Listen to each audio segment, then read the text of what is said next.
आताची एक मोठी ब्रेकिंग न्यूज समोर येते। चाकण औद्योगिक वसाहतीतील कंपनी मालकावर गोळीबार। औद्योगिक वसाहतील वराळे परिसरातील कैलास स्टील या कंपनीच्या मालकावर गोळीबार।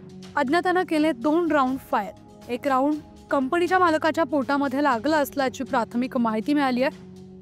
वराळे तालुका खेडीतील कैलास स्टील एंटरप्राइजेस या कंपनीच्या मालकावर अज्ञात इसमानं गोळीबार केला। यात कंपनी मालक जखमी झालाय। त्यांना पुढील उपचारासाठी दवाखान्यात नेण्यात आलंय।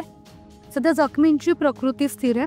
अजय सिंग वय वर्ष 33 असा गोळीबारात जखमी झालेल्या कंपनी मालकाचं नाव आहे। दुचाकीवरून आलेल्या 2 अज्ञात इसमांनी हा गोळीबार केलाय।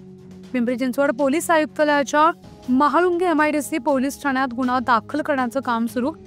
महाळुंगे एमआयडीसी पोलीस ठाण्याचे पोलीस घटनास्थळी दाखल झाले असून पुढील तपास करतायत।